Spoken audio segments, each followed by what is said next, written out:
आदाब नमस्कार। The red mic में आपका स्वागत है। वक्फ बिल की चर्चा बहुत सुन रहे होंगे। जब वक्फ बिल लाया गया तो बड़ा हल्ला हंगामा हुआ, ऑपोजिशन ने हंगामा किया तो उसे भेज दिया गया जॉइंट पार्लियामेंट्री कमेटी। अब उस कमेटी ने अपना बिल टेबल कर दिया पार्लियामेंट में। हो सकता है कि इस बार पार्लियामेंट में जो सेशन चल रहा है उसमें उसको इंट्रोड्यूस कर दिया जाए और वोटिंग हो उस पर।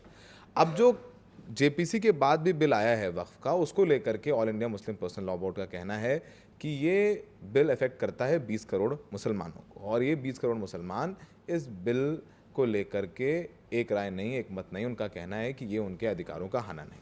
इस पर all India Muslim personal law board के स्पोक्सपर्सन कासिम रसूल साहब हमारे साथ हैं, और 17 तारीख को दिल्ली में जंतर मंतर पर एक धरना ऑर्गेनाइज किया जाएगा जिसमें तमाम ऑपोजिशन एमपीज भी आएंगे और सिविल सोसाइटी लोगों को कॉल दी गई है। अब चर्चा ये भी होने लग गई है कि क्या अगर नहीं होगा तो क्या शाहीन बाग जैसे आंदोलन होगा, वो भी चर्चा चल रही है। इन तमाम सवालों के जवाब हम जानेंगे।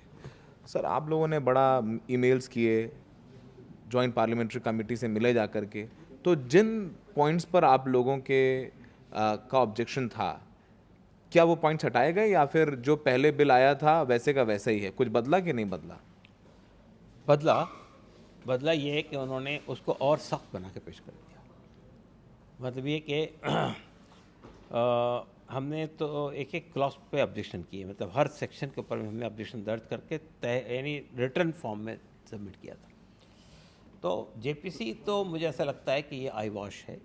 इन्होंने सिर्फ लिपापोती करने के लिए जेपीसी बनाई थी। अपोजिशन ने हंगामा किया था पार्लियामेंट में, जेपीसी बना दी। जेपीसी के सामने देखिए, पहली बात तो ये कि जेपीसी किस लिए बनाई गई थी कि इस पर जो ऑब्जेक्शंस हैं उसको सुना जाए, और जो स्टेक होल्डर्स हैं जिनको ये अफेक्ट करने जा रहा है उनसे बात सुनी जाए। लेकिन जब जेपीसी ने काम शुरू किया तो उसने सबको बुलाना शुरू किया, आरएसएस के लोगों को बुलाना शुरू किया, उसने जो है रेलवे मिनिस्ट्री को बुलाना शुरू किया, उसने आर्कियोलॉजिकल सर्वे ऑफ इंडिया को बुलाना शुरू किया। तो हमने उस पर आपत्ति जताई कि मसला हमारा है, हमसे बात कीजिए। और उसके बाद जब हमने मुलाकात की तो हमने मुलाकात करके बहुत तफसील से अपना वजन उनके सामने रखा। जब उन्होंने ईमेल मांगे तो हमने तकरीबन 5 करोड़ ईमेल भेजे उनके पास में, जिसमें हमने रिजेक्ट किया पूरे बिल को। उसके बाद ये जब जितने देश के अलग अलग भागों में गए तो वहाँ भी हमारे लोगों ने बहुत विस्तार से अपनी बातों को सामने रखी। लेकिन ये सब करने के बाद इवन अपोजिशन के जो मेंबर्स हैं जेपीसी के अंदर, उन्होंने भी 44 अमेंडमेंट मूव किए थे, सबको रिजेक्ट कर दिया गया। तो फिर जेपीसी ने क्या किया? जेपीसी ने तो सिवाय इसके कि जो बिल मिला था उनको, उसको उसी फॉर्मेट में और ज़्यादा सख्त बनाकर पार्लियामेंट को पेश कर दिया। वैसे बहुत सारे 44 बिंदु हैं, पर अगर जो आम दर्शक हैं जो मुसलमान नहीं हैं उनको बताएं कि 2 या 3 बिंदु जिनको लेकर के सबसे ज़्यादा आप लोगों को ऑब्जेक्शन है। क्योंकि सरकार तो कह रही है कि वो तो एम्पावर कर रही है वक्फ को, और आप लोग जो यानी वक्फ को कि जो भी करंट फॉर्म को समर्थन करते हैं वो इसके फेवर में नहीं है कि यहाँ पर भी हम लोग थोड़ा सुधार करें और वक्फ को और मजबूत करें। कुछ बिंदु जो आम लोग हैं जो नॉन मुस्लिम्स हैं उनको समझा पाएँ आप लोग हमारे रेड माइक के ज़रिए कि किन बिंदुओं से आपको आपत्ति है, जो मुख्य बिंदु है। पहली बात मैं आपसे ज़रिए से कहना चाहता हूँ कि जो इंडाउमेंट्स हैं, वक्फ है, वो सिर्फ मुसलमानों के नहीं है, सिखों के भी है, हिंदुओं के भी है, सबके भी है। जो प्रोटेक्शन वक्फ एक्ट के जरिए से मुसलमानों को मिला हुआ था, वक्फ प्रॉपर्टी मिला हुआ था, सिमिलर प्रोटेक्शन हिंदू मठों को मिले हुए हैं, हिंदू टेंपल को मिले हुए हैं, गुरुद्वारों को मिले हुए हैं, सबको मिले। सिर्फ मुसलमानों के जो प्रोटेक्शन थे वो निकाल दिए गए इस वक्फ एक्ट में। नंबर 1, इसमें एक कानून है हमारे देश में जिसको लॉ ऑफ लिमिटेशन कहते हैं, कि अगर किसी की प्रॉपर्टी पे किसी और आदमी ने कब्ज़ा कर लिया और वो कब्ज़ा 12 साल तक कर रखा उसने, और किसी ने उसको चुनौती नहीं दी, जिसकी प्रॉपर्टी उसने भी चुनौती नहीं दी, तो अब वो प्रॉपर्टी उसी की हो जाएगी जिसका कब्ज़ा है। लेकिन वक्फ की प्रॉपर्टी को, हिंदू इंडाउमेंट को, सिख इंडाउमेंट को उससे एग्जेम्प्ट कर दिया गया। अब वक्फ बिल में से इस एग्जेम्पशन को ख़त्म कर दिया गया।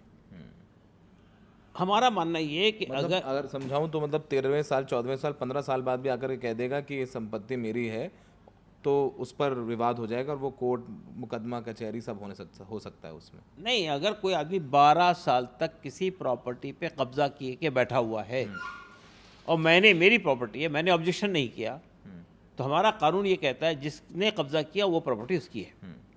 लेकिन वक्फ की प्रॉपर्टी, चाहे वो हिंदू, सिख, ईसाई, किसी की भी हो, वो एग्जेम्प्टेड है। वो एग्जेम्पशन इसमें से ख़त्म कर दिया गया, नंबर 1। दूसरा, एक वक्फ बाय यूज़र का कानून है मौजूदा एक्ट के अंदर। वो ये कहता है कि कोई प्रॉपर्टी सैकड़ों साल से मस्जिद के तौर पे इस्तेमाल हो रही है, कब्रस्तान के तौर पे इस्तेमाल हो रही है, ईदगाह के तौर पे इस्तेमाल हो रही है, आपके मदरसे के तौर पे इस्तेमाल हो रही है, या किसी चैरिटी के काम पे इस्तेमाल हो रही है, वक्फ के काम के लिए इस्तेमाल हो रही है, तो इस्तेमाल की वजह से वो वक्फ प्रॉपर्टी है, चाहे वो कहीं रजिस्टर्ड हो या ना हो। ठीक है। ये हटा दिया गया।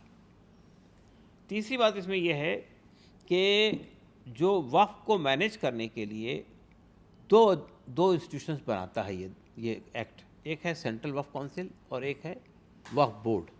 वक्फ बोर्ड स्टेट की तरफ से गठन होता है और सेंट्रल वक्फ काउंसिल को सेंट्रल गवर्नमेंट बनाती है। इसका काम ये है कि वक्फ की प्रॉपर्टी सही सलामत रहे, कुछ मैनिपुलेशन ना हो, कोई कब्जे ना हो, उसको देख रेख करने की जिम्मेदारी है।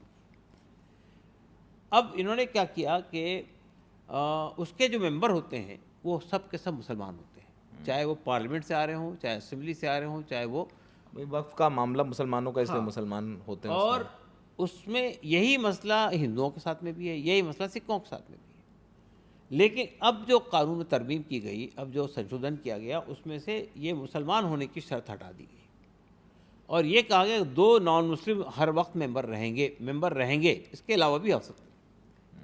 ये दूसरा आपत्ति है हमारी। तीसरी आपत्ति यह है कि इसमें एक सेक्शन जोड़ा गया, बहुत ही, यानी आप कह सकते हैं कि बहुत डिस्टर्बिंग सेक्शन। उसमें गवर्नमेंट को एंटिटी बनाया गया। अगर कोई डिस्प्यूट गवर्नमेंट का वक्फ प्रॉपर्टी पे है तो उसका फैसला वक्फ बोर्ड नहीं करेगा, उसका फैसला कलेक्टर करेगा। कलेक्टर उस डिस्प्यूट को सेटल करेगा कि वो प्रॉपर्टी गवर्नमेंट की है या वक्फ बोर्ड की है, वक्फ की है। कलेक्टर ने कह दिया वक्फ की नहीं है, गवर्नमेंट की है, तो फिर वक्फ बोर्ड से कहा जाएगा अपने हाथ से उसको डिलीट करो।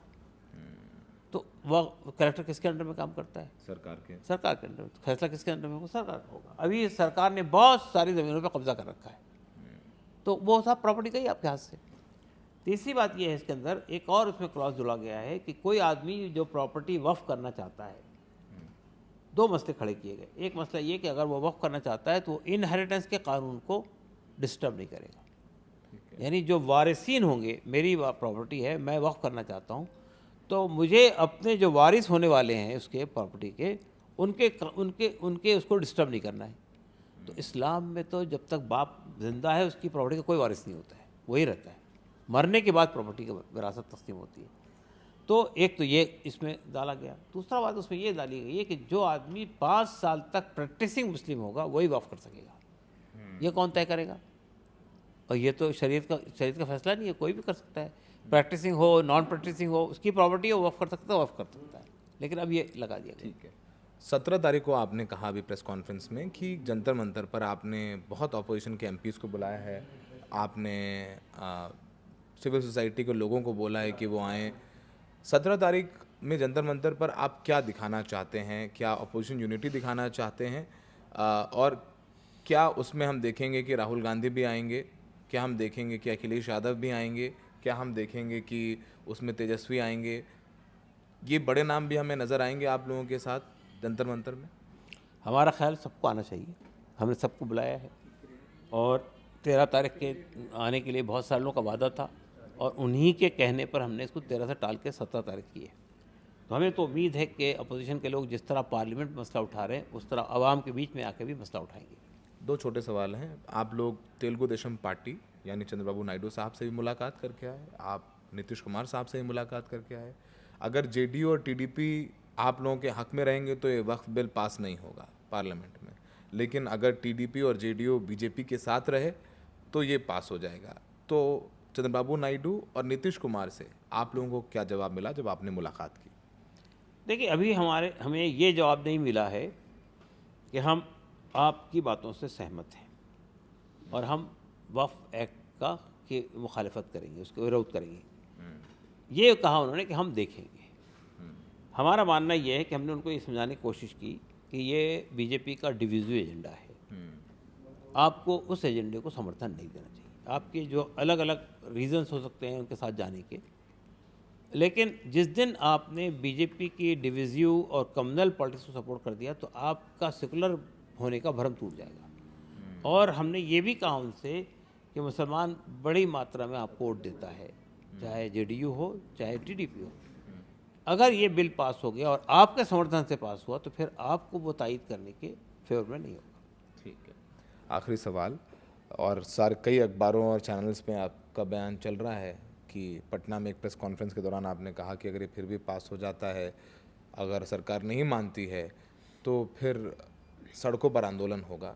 तो कई लोग इस बात को कह रहे हैं कि क्या शाहीन बाग जैसे आंदोलन होंगे, सड़क बंद की जाएंगी। इस बात को लेकर के काफ़ी रिएक्शंस हैं।